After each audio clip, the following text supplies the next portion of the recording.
Nete quisi veris extra. Man is his own star, and the soul that can render an honest and a perfect man, commands all light, all influence, all fate. Nothing to him falls early or too late. Our acts our angels are, or good or ill, our fatal shadows that walk by us still. Epilogue to Beaumont and Fletcher's Honest Man's Fortune. Cast the bantling on the rocks, suckle him with the she-wolf's teat, wintered with the hawk and fox. Power and speed be hands and feet. I read the other day some verses written by an eminent painter which were original and not conventional. The soul always hears an admonition in such lines, let the subject be what it may. The sentiment they instill is of more value than any thought they may contain. 2. Believe your own thought, to believe that what is true for you in your private heart is true for all men. That is genius. Speak your latent conviction, and it shall be the universal sense. 4. The inmost in due time becomes the outmost, and our first thought is rendered back to us by the trumpets of the last judgment. Familiar as the voice of the mind is to each, the highest merit we ascribe to Moses, Plato, and Milton is, that they set at naught books and traditions, and spoke not what men but what they thought. A man should learn to detect and watch that gleam of light which flashes across his mind from within, more than the luster of the firmament of bards and sages. Yet he dismisses without notice his thought, because it is his. In every work of genius we recognize our own rejected thoughts. They come back to us with a certain alienated majesty. Great works of art have no more affecting lesson for us than this. They teach us to abide by our spontaneous impression with good-humored inflexibility, then most when the whole cry of voices is on the other side. Else, tomorrow a stranger will say with masterly good sense precisely what we have thought and felt all the time, and we shall be forced to take with shame our own opinion from another.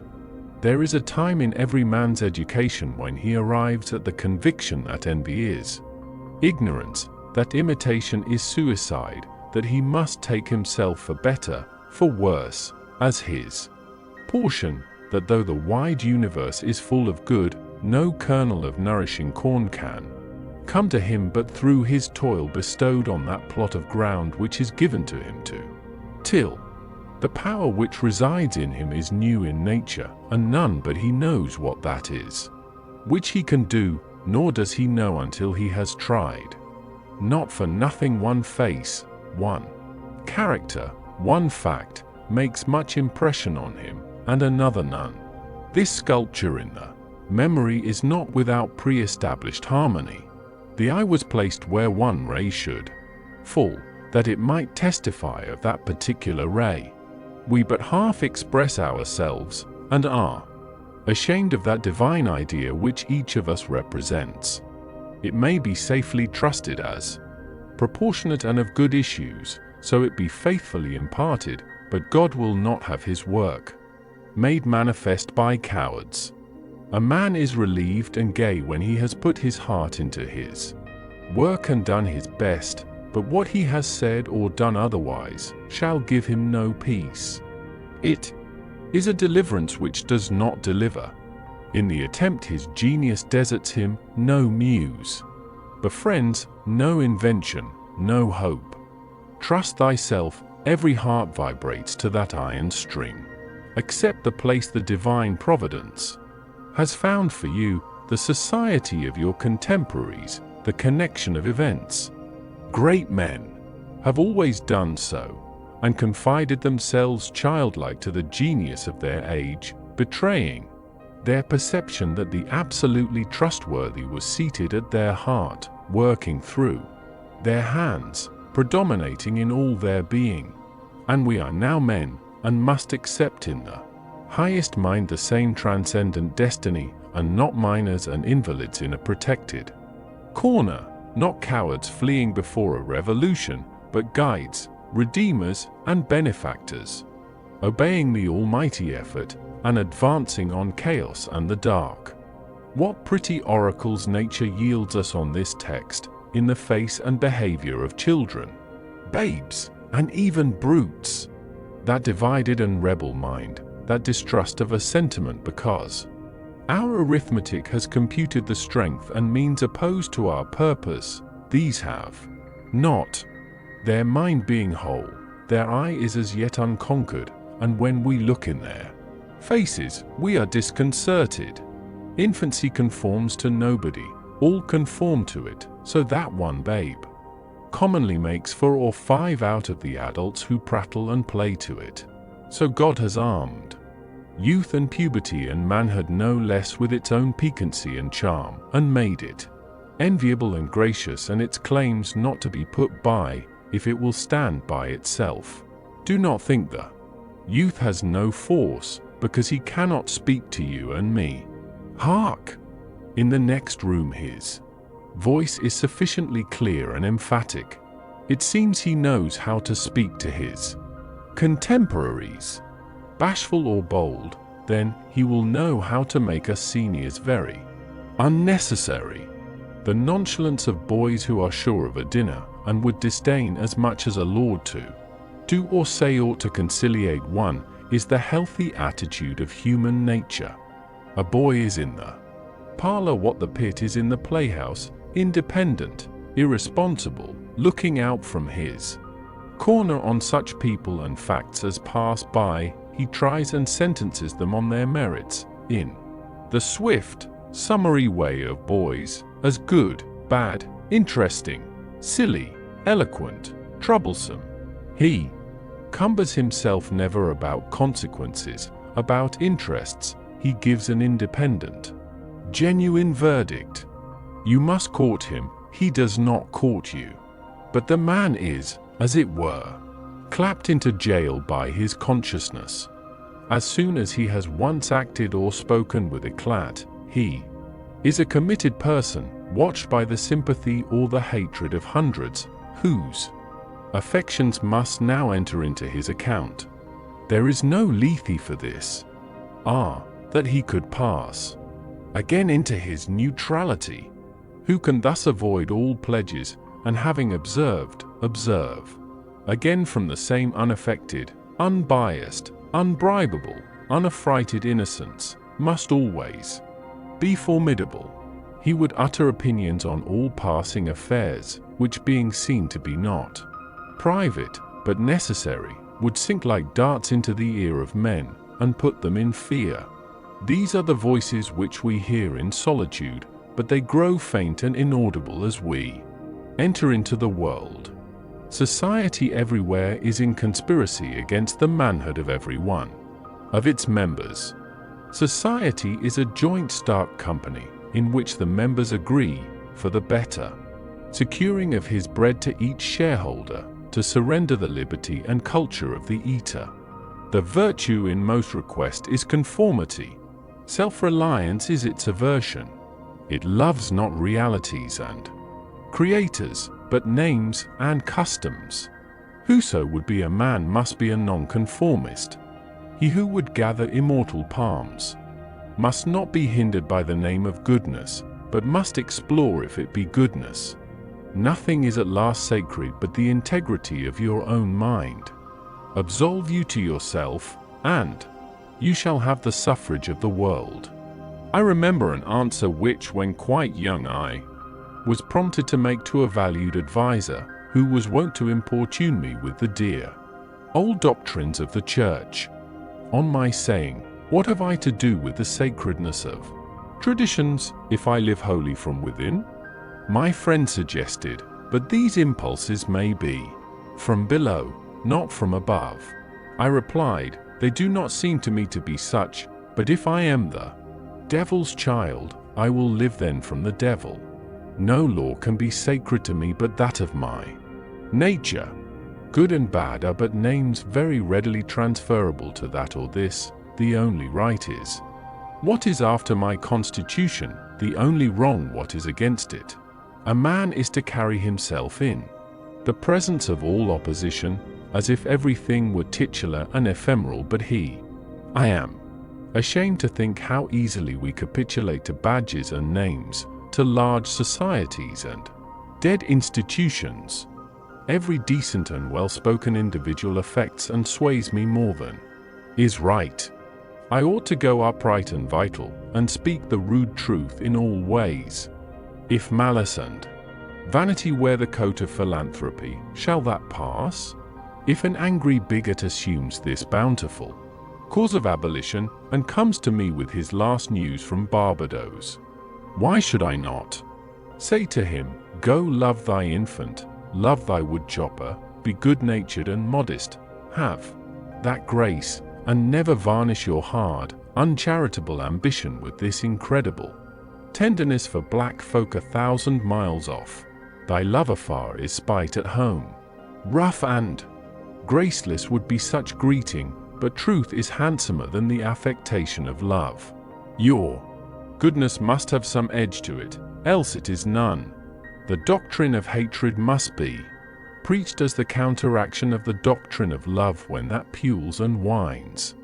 I shun father and mother and wife and brother when my genius calls me. I would write on the lintels of the doorpost, whim. I hope it is somewhat better than whim at last, but we cannot spend the day in explanation. Expect me not to show cause why I seek or why I exclude company. Then, again, do not tell me, as a good man did today, of my obligation to put all poor men in good situations. Are they my poor? I tell thee, thou foolish philanthropist, that I grudge the dollar, the dime, the cent I give to such men as do not belong to me and to whom I do not belong. There is a class of persons to whom by all spiritual affinity I am bought and sold, for them I will go to prison, if need be, but your miscellaneous popular charities, the education at college of fools, the building of meeting houses to the vain end, to which many now stand, alms to sots, and the thousandfold relief societies, though I confess with shame I sometimes succumb and give the dollar, it is a wicked dollar which by and by I shall have the manhood to withhold. Virtues are, in the popular estimate, rather the exception than the rule. There is the man and his virtues. Men do what is called a good action, as some piece of courage or charity, much as they would pay a fine in expiation of daily non-appearance on parade. Their works are done as an apology or extenuation of their living in the world, as invalids and the insane pay a high board. Their virtues are penances. I do not wish to expiate, but to live. My life is for itself and not for a spectacle. I much prefer that it should be of a lower strain, so it be genuine and equal, than that it should be glittering and unsteady. I wish it to be sound and sweet, and not to need diet and bleeding. I ask primary evidence that you are a man, and refuse this appeal from the man to his actions. I know that for myself it makes no difference whether I do or forbear those actions which are reckoned excellent. I cannot consent to pay for a privilege where I have intrinsic right. Few and mean as my gifts may be, I actually am, and do not need for my own assurance or the assurance of my fellows any secondary testimony. What I must do is all that concerns me, not what the people think. This rule, equally arduous in actual and in intellectual life, may serve for the whole distinction between greatness and meanness. It is the harder because you will always find those who think they know what is your duty better than you know it. It is easy in the world to live after the world's opinion, it is easy in solitude to live after our own, but the great man is he who in the midst of the crowd keeps with perfect sweetness the independence of solitude. The objection to conforming to usages that have become dead to you is that it scatters your force. It loses your time and blurs the impression of your character. If you maintain a dead church, contribute to a dead Bible society, vote with a great party either for the government or against it. Spread your table like base housekeepers. Under all these screens I have difficulty to detect the precise man you are. And, of course, so much force is withdrawn from your proper life. But do your work, and I shall know you. Do your work, and you shall reinforce yourself. A man must consider what a blindman's buff is this game of conformity. If I know your sect, I anticipate your argument. I hear a preacher announce for his text and topic the expediency of one of the institutions of his church. Do I not know beforehand that not possibly can he say a new and spontaneous word? Do I not know that, with all this ostentation of examining the grounds of the institution, he will do no such thing? Do I not know that he is pledged to himself not to look but at one side, the permitted side, not as a man, but as a parish minister? He is a retained attorney, and these airs of the bench are the emptiest affectation. Well, most men have bound their eyes with one or another handkerchief, and attached themselves to some one of these communities of opinion. This conformity makes them not false in a few particulars, authors of a few lies, but false in all particulars. Their every truth is not quite true. Their two is not the real two, therefore not the real four, so that every word they say chagrins us, and we know not where to begin to set them right. Meantime nature is not slow to equip us in the prison uniform of the party to which we adhere. We come to wear one cut of face and figure, and acquire by degrees the gentlest asinine expression. There is a mortifying experience in particular, which does not fail to wreak itself also in the general history. I mean the foolish face of praise, the forced smile which we put on in company where we do not feel at ease in answer to conversation which does not interest us. The muscles, not spontaneously moved, but moved by a low, usurping willfulness, grow tight about the outline of the face with the most disagreeable sensation. For nonconformity the world whips you with its displeasure, and therefore a man must know how to estimate a sour face. The bystanders look askance on him in the public street or in the friend's parlor. If this aversion had its origin in contempt and resistance like his own, he might well go home with a sad countenance, but the sour faces of the multitude, like their sweet faces, have no deep cause, but are put on and off as the wind blows and a newspaper directs. Yet is the discontent of the multitude more formidable than that of the Senate and the college. It is easy enough for a firm man who knows the world to brook the rage of the cultivated classes. Their rage is decorous and prudent, for they are timid as being very vulnerable themselves. But when to their feminine rage the indignation of the people is added, when the ignorant and the poor are aroused, when the unintelligent brute force that lies at the bottom of society is made to growl and mow, it needs the habit of magnanimity and religion to treat it godlike as a trifle of no concernment. The other terror that scares us from self-trust is our consistency, a reverence for our past act or word, because the eyes of others have no other data for computing our orbit than our past acts, and we are loath to disappoint them. But why should you keep your head over your shoulder? Why drag about this corpse of your memory, lest you contradict somewhat you have stated in this or that public place? Suppose you should contradict yourself, what then? It seems to be a rule of wisdom never to rely on your memory alone, scarcely even in acts of pure memory, but to bring the past for judgment into the thousand-eyed present, and live ever in a new day. In your metaphysics you have denied personality to the deity, yet when the devout motions of the soul come, yield to them heart and life, though they should clothe God with shape and color. Leave your theory, as Joseph his coat in the hand of the harlot, and flee.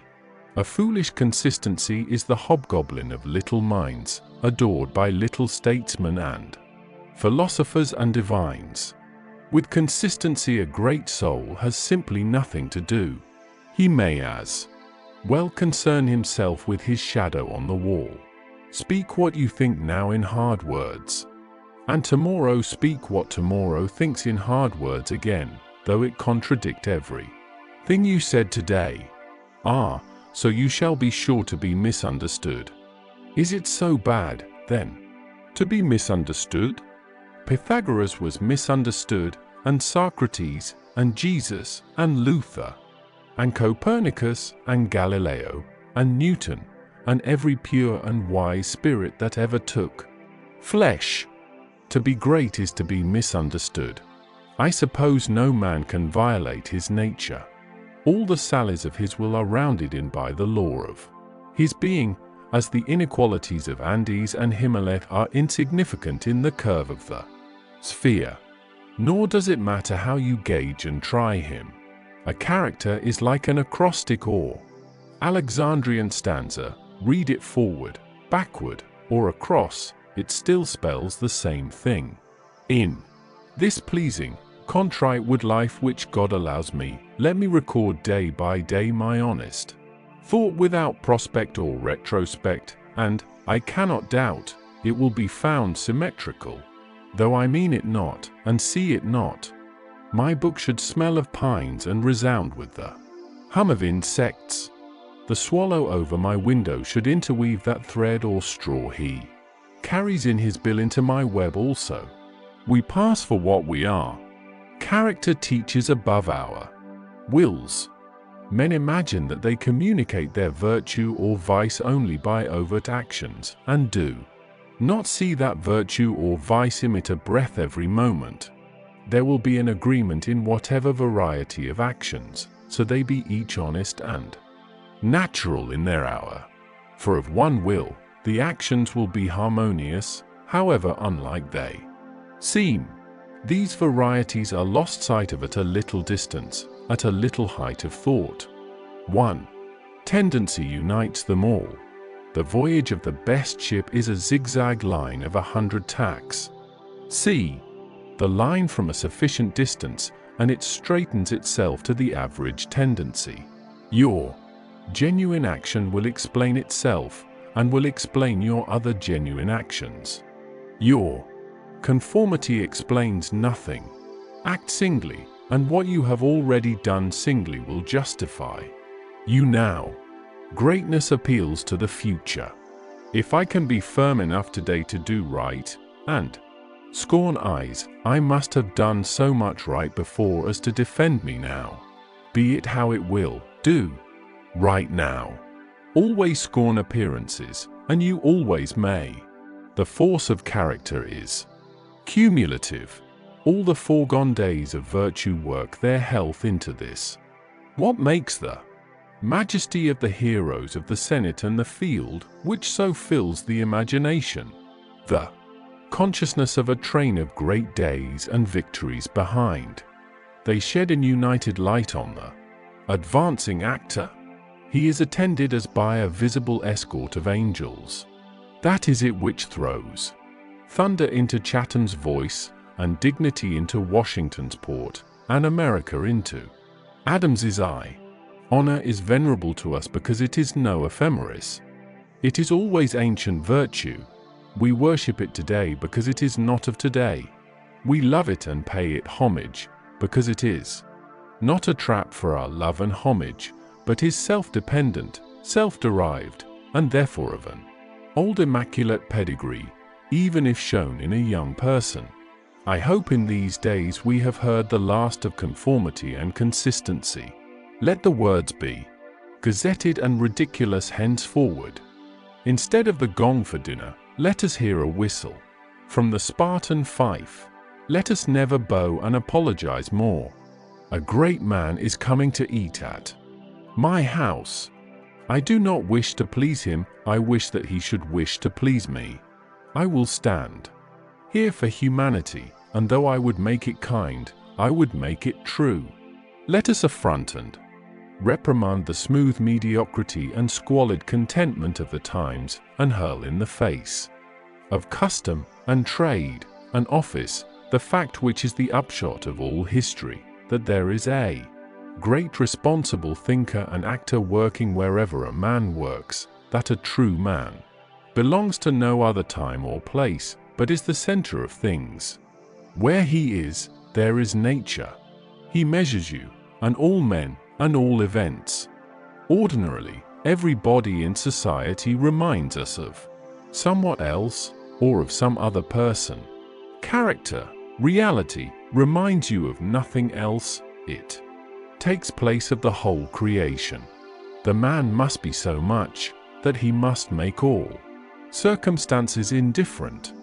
Every true man is a cause, a country, and an age, requires infinite spaces and numbers and time fully to accomplish his design, and posterity seem to follow his steps as a train of clients. A man Caesar is born, and for ages after we have a Roman Empire. Christ is born, and millions of minds so grow and cleave to his genius, that he is confounded with virtue and the possible of man. An institution is the lengthened shadow of one man, as monarchism of the hermit Antony, the Reformation of Luther, Quakerism, Fox, Methodism of Wesley, abolition of Clarkson, Scipio, Milton called the height of Rome, and all history resolves itself very easily into the biography of a few stout and earnest persons. Let a man then know his worth, and keep things under his feet. Let him not peep or steal, or skulk up and down with the air of a charity boy, a bastard, or an interloper, in the world which exists for him. But the man in the street, finding no worth in himself which corresponds to the force which built a tower or sculptured a marble god, feels poor when he looks on these. To him a palace, a statue, or a costly book have an alien and forbidding air, much like a gay equipage, and seem to say like that, "Who are you, sir?" Yet they all are his suitors for his notice, petitioners to his faculties that they will come out and take possession. The picture waits for my verdict. It is not to command me, but I am to settle its claims to praise.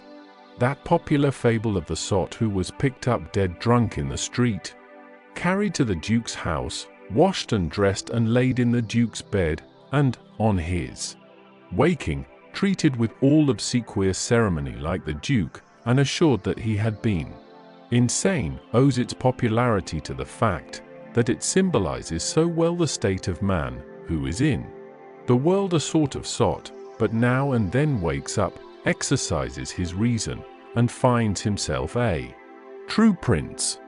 Our reading is mendicant and sycophantic. In history, our imagination plays us false.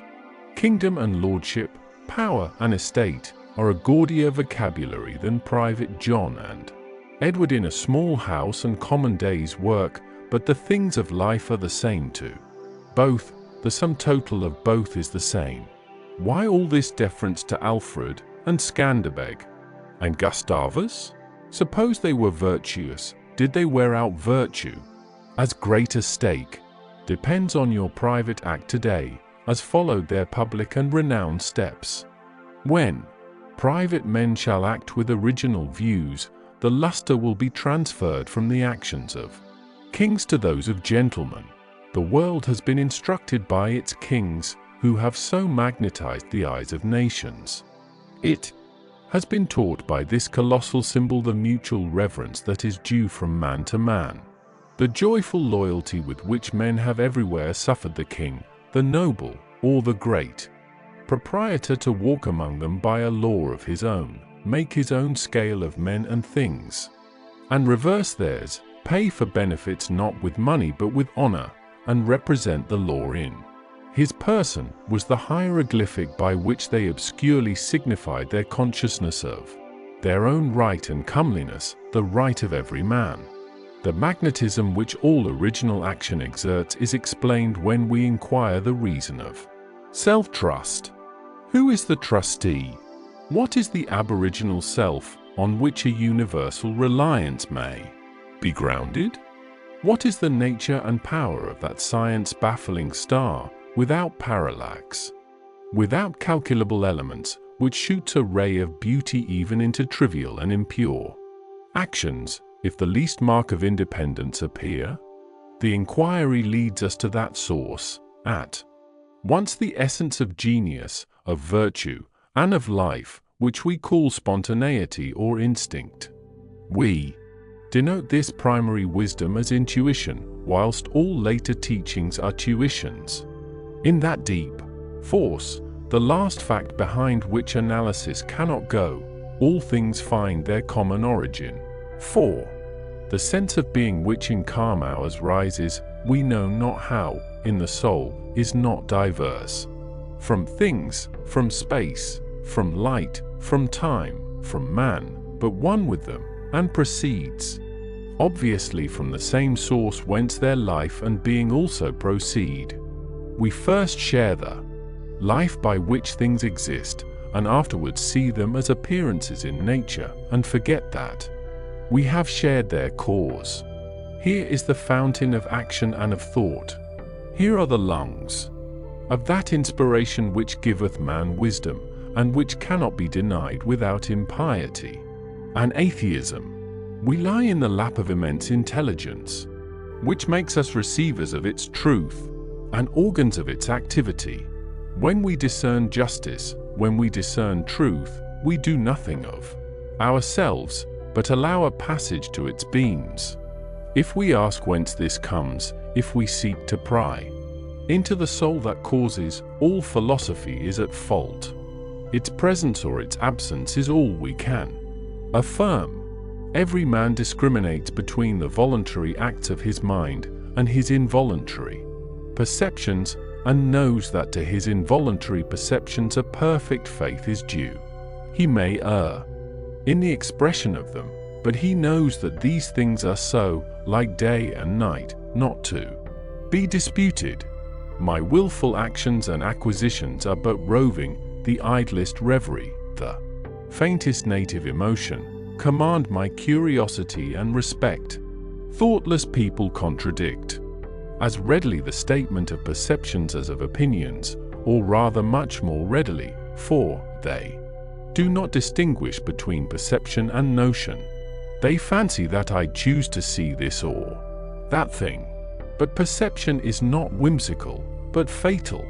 If I see a trait, my children will see it after me, and in course of time, all mankind, although it may chance that no one has seen it before me.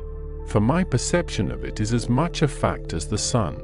The relations of the soul to the divine spirit are so pure that it is profane to seek to interpose helps. It must be that when God speaketh he should communicate, not one thing, but all things, should fill the world with his voice, should scatter forth light, nature, time, souls, from the center of the present thought, a new date and new create the whole. Whenever a mind is simple and receives a divine wisdom, old things pass away, means, teachers, texts, temples fall, it lives now, and absorbs past and future into the present hour. All things are made sacred by relation to it, one as much as another. All things are dissolved to their center by their cause, and, in the universal miracle, petty and particular miracles disappear. If, therefore, a man claims to know and speak of God, and carries you backward to the phraseology of some old molded nation in another country, in another world, believe him not. Is the acorn better than the oak which is its fullness and completion? Is the parent better than the child into whom he has cast his ripened being? Whence, then, this worship of the past? The centuries are conspirators against the sanity and authority of the soul. Time and space are but physiological colors which the eye makes, but the soul is light where it is day, where it was, is night, and history is an impertinence and an injury, if it be anything, more than a cheerful apologue or parable of my being and becoming.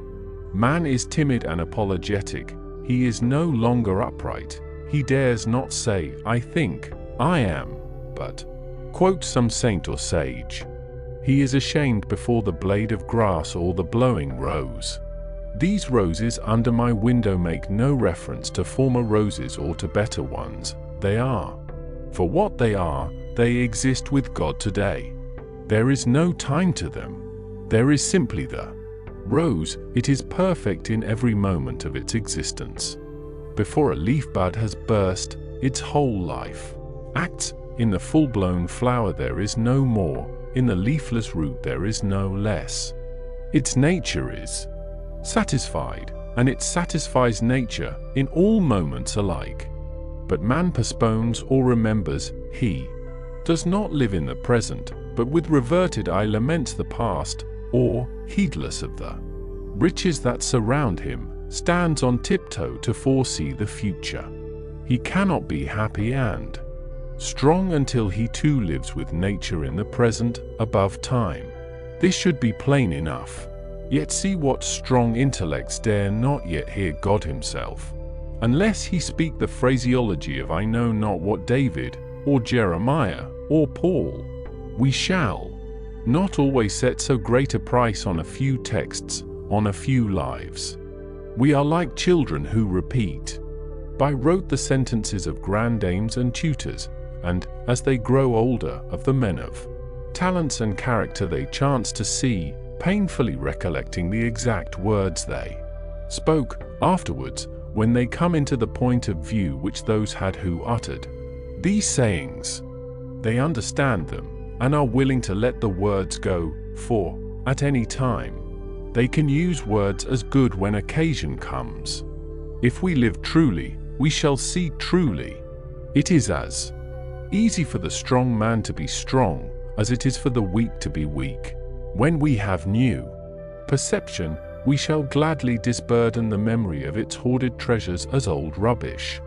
When a man lives with God, his voice shall be as sweet as the murmur of the brook and the rustle of the corn.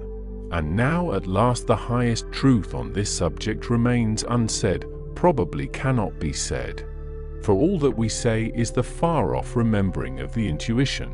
That thought, by what I can now nearest approach to say it, is this: when good is near you, when you have life in yourself, it is not by any known or accustomed way, you shall not discern the footprints of any other, you shall not see the face of man, you shall not hear any name, the way, the thought, the good, shall be wholly strange and new. It shall exclude example and experience. You take the way from man, not to man. All persons that ever existed are its forgotten ministers. Fear and hope are alike beneath it. There is somewhat low even in hope. In the hour of vision, there is nothing that can be called gratitude, nor properly joy. The soul raised over passion beholds identity and eternal causation, perceives the self-existence of truth and right, and calms itself with knowing that all things go well. Vast spaces of nature, the Atlantic Ocean, the South Sea, long intervals of time, years, centuries, are of no account. This which I think and feel underlay every former state of life and circumstances, as it does underlie my present, and what is called life, and what is called death. Life only avails, not the having lived. Power ceases in the instant of repose, it resides in the moment of transition from a past to a new state, in the shooting of the gulf, in the darting to an aim. This one fact the world hates, that the soul becomes, for that forever degrades the past, turns all riches to poverty, all reputation to a shame, confounds the saint with the rogue, shoves Jesus and Judas equally aside. Why, then, do we prate of self-reliance? Inasmuch as the soul is present, there will be power not confident but agent. To talk of reliance is a poor external way of speaking. Speak rather of that which relies, because it works and is. Who has more obedience than I masters me, though he should not raise his finger? Round him I must revolve by the gravitation of spirits. We fancy it rhetoric when we speak of eminent virtue. We do not yet see that virtue is height, and that a man or a company of men, plastic and permeable to principles, by the law of nature must overpower and ride all cities, nations, kings, rich men, poets, who are not. This is the ultimate fact which we so quickly reach on this, as on every topic, the resolution of all into the ever-blessed one. Self-existence is the attribute of the supreme cause, and it constitutes the measure of good by the degree in which it enters into all lower forms. All things real are so by so much virtue as they contain. Commerce, husbandry, hunting, whaling, war, eloquence, personal weight, are somewhat, and engage my respect as examples of its presence and impure action. I see the same law working in nature for conservation and growth. Power is in nature the essential measure of right. Nature suffers nothing to remain in her kingdoms which cannot help itself.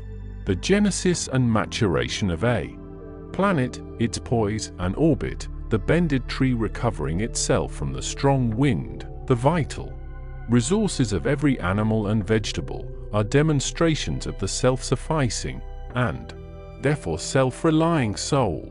Thus all concentrates. Let us not rove, let us sit at home with the cause. Let us stun and astonish the intruding rabble of men and books and institutions by a simple declaration of the divine fact.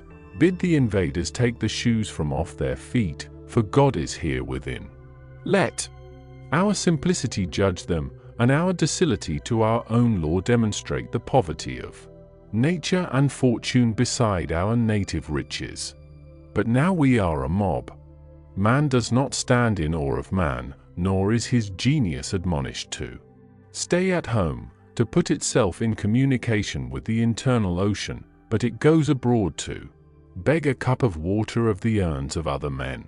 We must go alone. I like the silent church. Before the service begins, better than any preaching.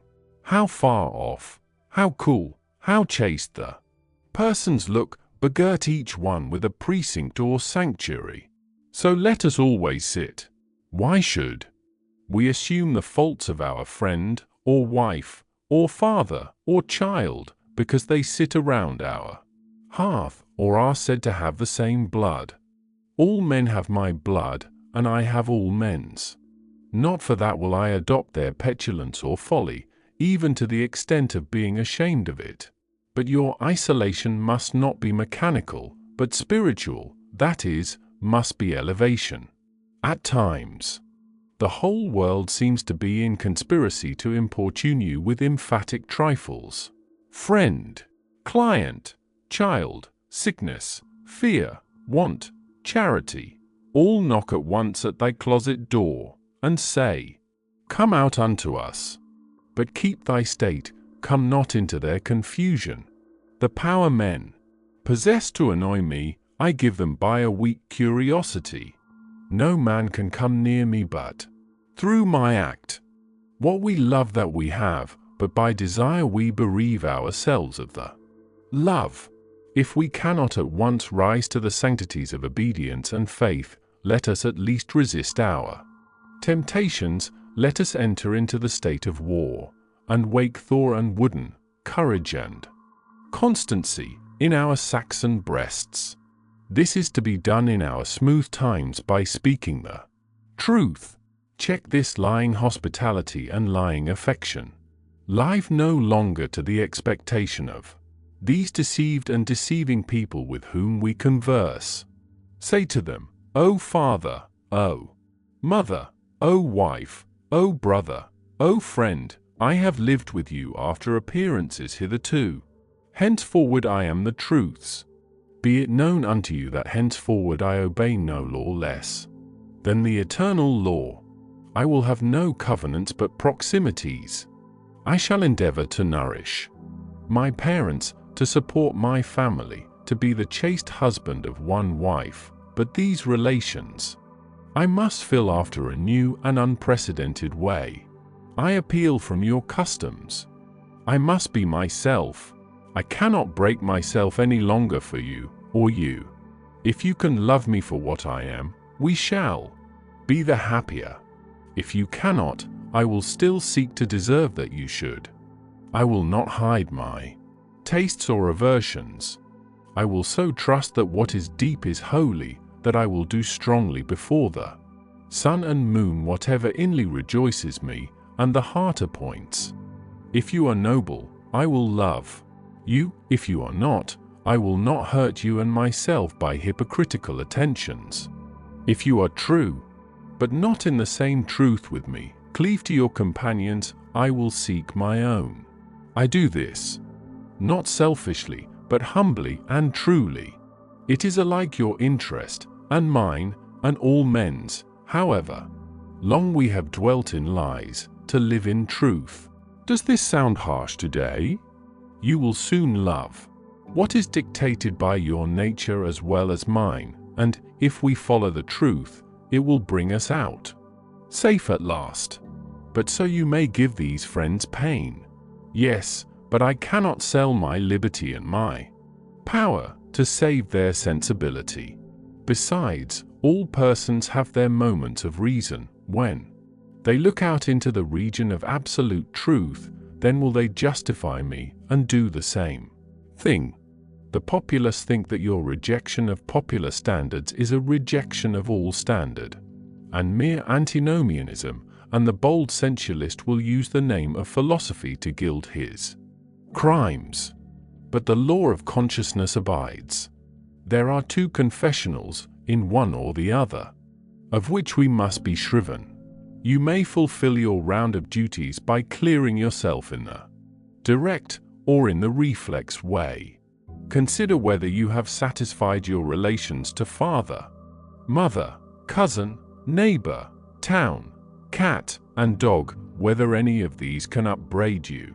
But I may also neglect this reflex standard and absolve me to myself. I have my own stern claims and perfect circle. It denies the name of duty to many offices that are called duties. But if I can discharge its debts, it enables me to dispense with the popular code.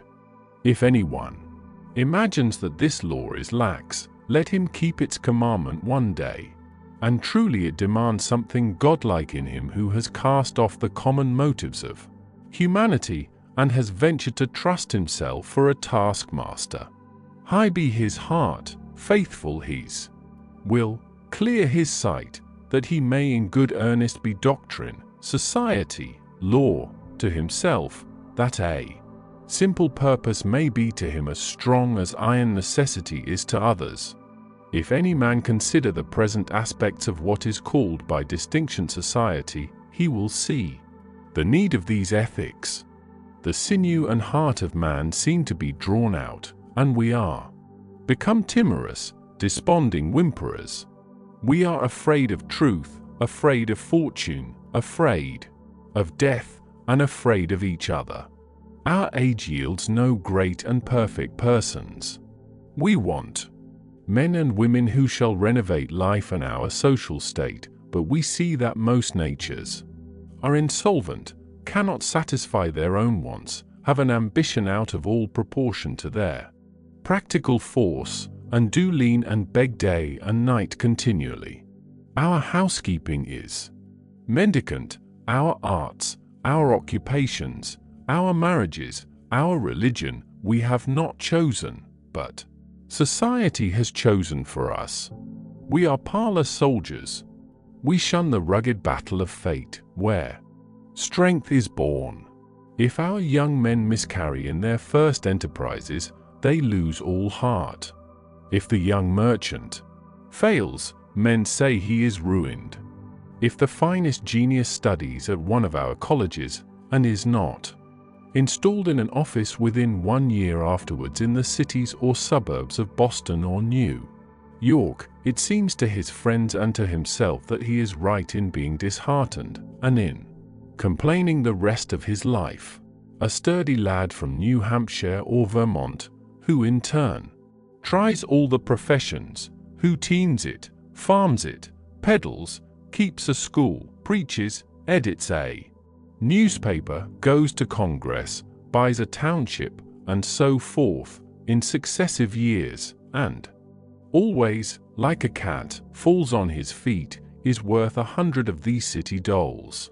He walks abreast with his days, and feels no shame in not studying a profession, for he does not postpone his life, but lives already.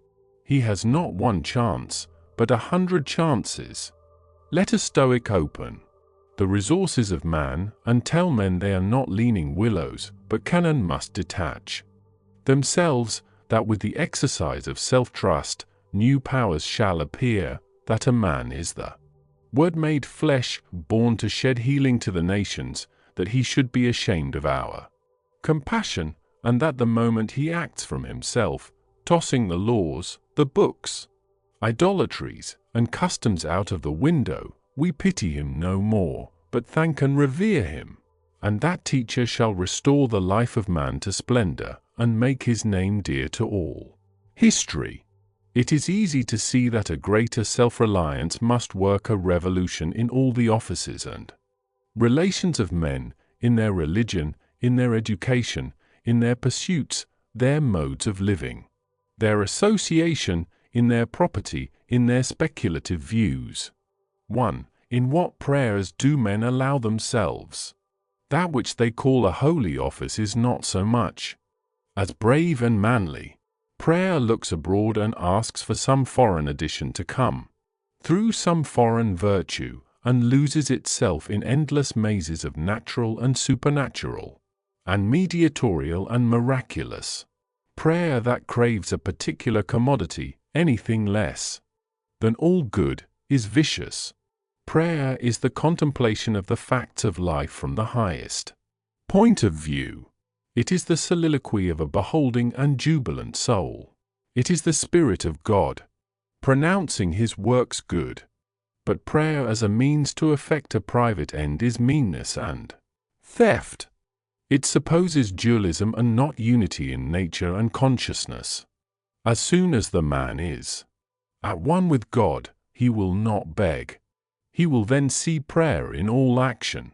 The prayer of the farmer kneeling in his field to weed it, the prayer of the rower kneeling with the stroke of his oar, are true prayers heard throughout nature, though for cheap ends. Caratak, in Fletcher's Bon Duca, when admonished to inquire the mind of the God audate, replies, another sort of false prayers are our regrets. Discontent is the want of self-reliance, it is infirmity of will. Regret calamities, if you can thereby help the sufferer, if not, attend your own work, and already the evil begins to be repaired. Our sympathy is just as base. We come to them who weep foolishly, and sit down and cry for company, instead of imparting to them truth and health in rough electric shocks, putting them once more in communication with their own reason. The secret of fortune is joy in our hands. Welcome evermore to gods and men is the self-helping man. For him all doors are flung wide, him all tongues greet, all honors crown, all eyes follow with desire. Our love goes out to him and embraces him, because he did not need it. We solicitously and apologetically caress and celebrate him, because he held on his way and scorned our disapprobation. The gods love him because men hated him. To the persevering mortal, said Zoroaster, the blessed immortals are swift. As men's prayers are a disease of the will, so are their creeds a disease of the intellect. They say with those foolish Israelites, let not God speak to us, lest we die. Speak thou, speak any man with us, and we will obey. Everywhere I am hindered of meeting God in my brother, because he has shut his own temple doors, and recites fables merely of his brothers or his brother's God. Every new mind is a new classification. If it prove a mind of uncommon activity and power, a Locke, a Lavoisier, a Hutton, a Bentham, a Fourier, imposes its classification on other men, and lo, a new system, in proportion to the depth of the thought, and so to the number of the objects it touches and brings within reach of the pupil, is his complacency. But chiefly is this apparent in creeds and churches, which are also. His hidden meaning lies in our endeavors. Our veilers are our best gods. Classifications of some powerful mind acting on the elemental thought of duty and man's relation to the highest, such as Calvinism, Quakerism, Swedenborgism. The pupil takes the same delight in subordinating everything to the new terminology as a girl who has just learned botany in seeing a new earth and new seasons thereby. It will happen for a time that the pupil will find his intellectual power has grown by the study of his master's mind. But in all unbalanced minds, the classification is idolized, passes for the end, and not for a speedily exhaustible means, so that the walls of the system blend to their eye in the remote horizon with the walls of the universe. The luminaries of heaven seem to them hung on the arch their master built. They cannot imagine how you aliens have any right to see. How you can see, it must be somehow that you stole the light from us.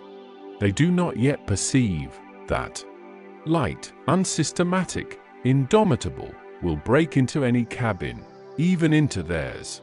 Let them chirp a while and call it their own.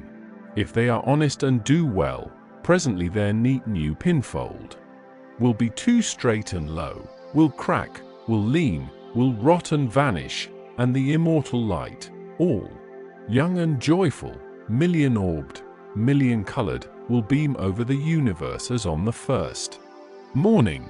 2. It is for want of self-culture that the superstition of traveling, whose idols are Italy, England, Egypt, retains its fascination for all educated Americans. They who made England, Italy, or Greece venerable in the imagination did so by sticking fast where they were, like an axis of the earth. In manly hours, we feel that duty is our place.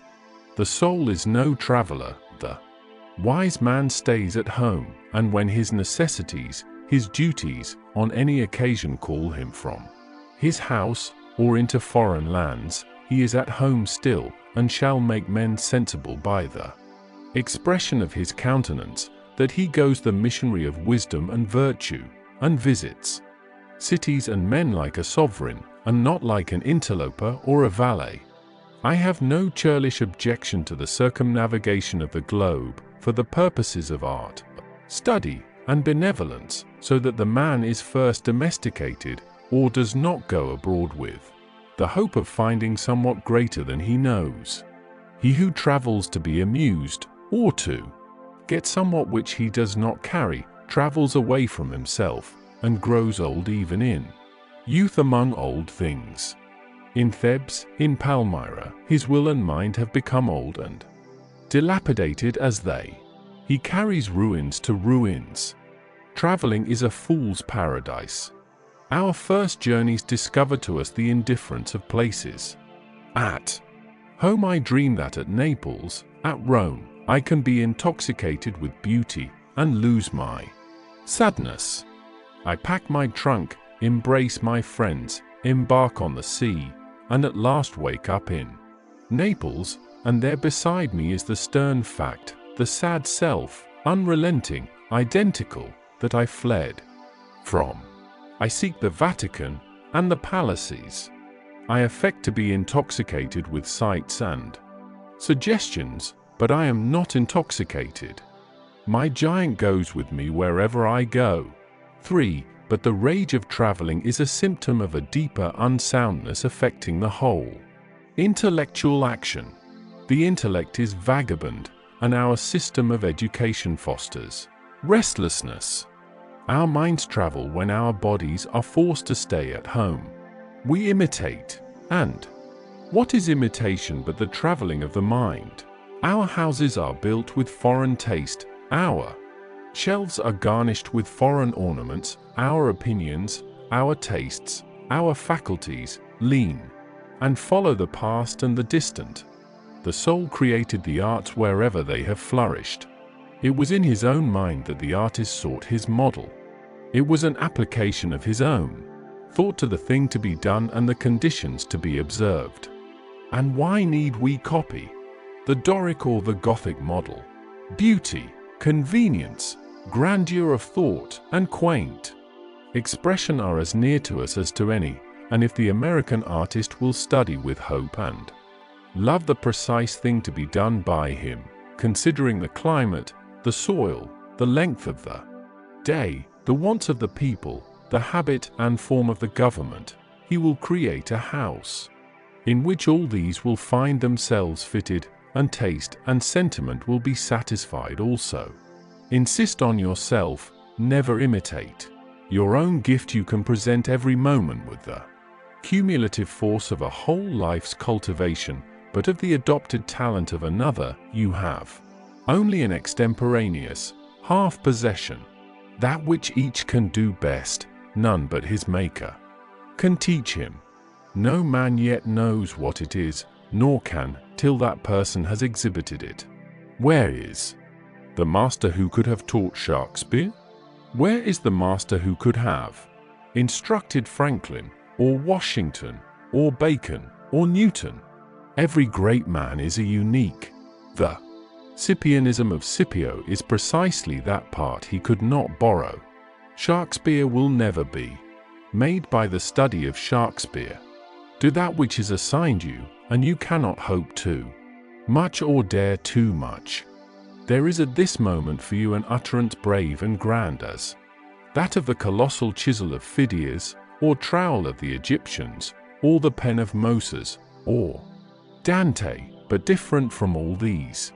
Not possibly will the soul all rich, all eloquent, with thousand-cloven tongue, deign to repeat itself, but if you can hear what these patriarchs say, surely you can reply to them in the same pitch of voice, for the ear and the tongue are two organs of one nature. Abide in the simple and noble regions of thy life, obey thy heart, and thou shalt reproduce the foreworld again. For as our religion, our education, our art look abroad, so does our spirit of society. All men plume themselves on the improvement of society, and no man improves. Society never advances. It recedes as fast on one side as it gains on the other. It undergoes continual changes. It is barbarous, it is civilized, it is Christianized, it is rich, it is scientific, but this change is not amelioration. For everything that is given, something is taken. Society acquires new arts and loses old instincts. What a contrast between the well-clad, reading, writing, thinking American, with a watch, a pencil, and a bill of exchange in his pocket, and the naked New Zealander, whose property is a club, a spear, a mat, and an undivided 20th of a shed to sleep under. But compare the health of the two men, and you shall see that the white man has lost his aboriginal strength. If the traveler tell us truly, strike the savage with a broad axe, and in a day or two the flesh shall unite and heal as if you struck the blow into soft pitch, and the same blow shall send the white to his grave. The civilized man has built a coach, but has lost the use of his feet. He is supported on crutches, but lacks so much support of muscle. He has a fine Geneva watch, but he fails of the skill to tell the hour by the sun. A Greenwich nautical almanac he has, and so being sure of the information when he wants it, the man in the street does not know a star in the sky. The solstice he does not observe, the equinox he knows as little, and the whole bright calendar of the year is without a dial in his mind. His notebooks impair his memory, his libraries overload his wit, the insurance office increases the number of accidents, and it may be a question whether machinery does not encumber, whether we have not lost by refinement some energy, by a Christianity entrenched in establishments and forms, some vigor of wild virtue. For every Stoic was a Stoic, but in Christendom where is the Christian? There is no more deviation in the moral standard than in the standard of height or bulk. No, greater men are now than ever were. A singular equality may be observed between the great men of the first and of the last ages, nor can all the science, art, religion, and philosophy of the 19th century avail to educate greater men than Plutarch's heroes 3 or 4 and 20 centuries ago. Not in time is the race progressive. Phocion, Socrates, Anaxagoras, Diogenes are great men, but they leave no class. He who is really of their class will not be called by their name, but will be his own man, and, in his turn, the founder of a sect. The arts and inventions of each period are only its costume, and do not invigorate men. The harm of the improved machinery may compensate its good. Hudson and Bering accomplished so much in their fishing boats as to astonish Parry and Franklin, whose equipment exhausted the resources of science and art. Galileo, with an opera glass, discovered a more splendid series of celestial phenomena than anyone since. Columbus found the New World in an undecked boat. It is curious to see the periodical disuse and perishing of means and machinery, which were introduced with loud laudation a few years or centuries before. The great genius returns to essential man. We reckon the improvements of the art of war among the triumphs of science, and yet Napoleon conquered Europe by the bivouac, which consisted of falling back on naked valor, and disencumbering it of all aids. The emperor held it impossible to make a perfect army, says Las Casas, without abolishing our arms, magazines, commissaries, and carriages, until, in imitation of the Roman custom, the soldier should receive his supply of corn, grind it in his handmill, and bake his bread himself. Society is a wave. The wave moves onward, but the water of which it is composed does not. The same particle does not rise from the valley to the ridge. Its unity is only phenomenal. The persons who make up a nation today, next year die, and their experience with them. And so the reliance on property, including the reliance on governments which protect it, is the want of self-reliance. Men have looked away from themselves and at things so long that they have come to esteem the religious, learned, and civil institutions as guards of property, and they deprecate assaults on these because they feel them to be assaults on property. They measure their esteem of each other by what each has and not by what each is. But a cultivated man becomes ashamed of his property out of new respect for his nature. Especially he hates what he has if he see that it is accidental, came to him by inheritance, or gift, or crime. Then he feels that it is not having, it does not belong to him, has no root in him, and merely lies there, because no revolution or no robber takes it away. But that which a man is does always by necessity acquire, and what the man acquires is living property, which does not wait the beck of rulers, or mobs, or revolutions, or fire, or storm, or bankruptcies, but perpetually renews itself wherever the man breathes. Thy lot or portion of life, said the Caliph Ali, is seeking after thee, therefore be at rest from seeking after it. Our dependence on these foreign goods leads us to our slavish respect for numbers. The political parties meet in numerous conventions, the greater the concourse, and with each new uproar of announcement, the delegation from Essex, the Democrats from New Hampshire, The Whigs of Maine. The young patriot feels himself stronger than before by a new thousand of eyes and arms. In like manner the reformers summon conventions, and vote and resolve in multitude. Not so, O friends, will the God deign to enter and inhabit you, but by a method precisely the reverse. It is only as a man puts off all foreign support, and stands alone, that I see him to be strong and to prevail. He is weaker by every recruit to his banner. Is not a man better than a town? Ask nothing of men, and in the endless mutation, thou only firm column must presently appear the upholder of all that surrounds thee. He who knows that power is inborn, that he is weak because he has looked for good out of him and elsewhere, and so perceiving, throws himself unhesitatingly on his thought, instantly rights himself, stands in the erect position, commands his limbs, works miracles, just as a man who stands on his feet is stronger than a man who stands on his head. So use all that is called fortune. Most men gamble with her, and gain all, and lose all, as her wheel rolls. But do thou leave as unlawful these winnings, and deal with cause and effect.